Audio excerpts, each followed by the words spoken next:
Adeline Mowbray by Amelia Opie, narrated by Thompson. Adeline Mowbray by Amelia Opie. Chapter 1.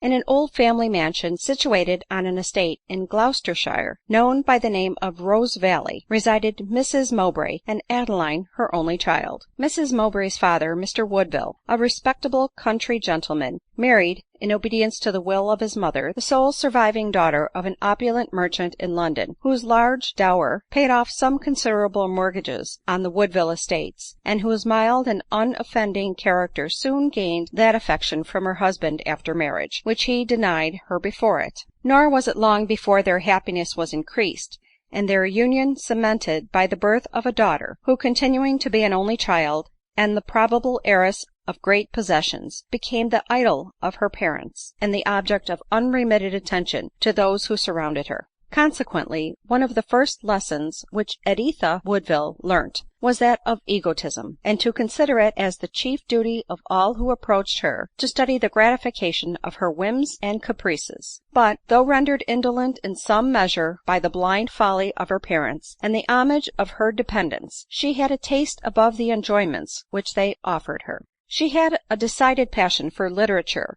which she had acquired from a sister of Mr Woodville, who had been brought up amongst literary characters of various pursuits and opinions, and this lady had imbibed from them a love of free inquiry, which she had little difficulty in imparting to her young and enthusiastic relation.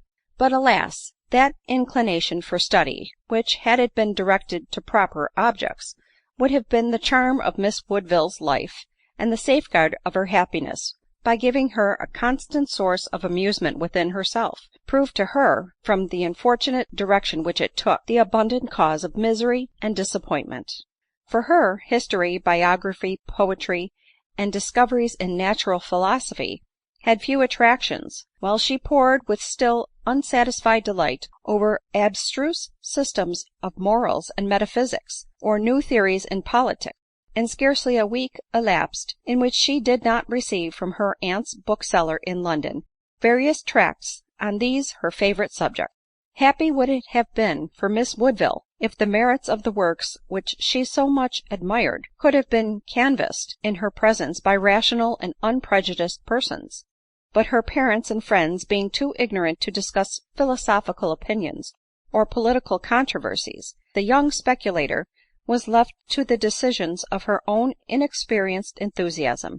To her, therefore, whatever was bold and uncommon seemed new and wise, and every succeeding theory held her imagination. Sample complete.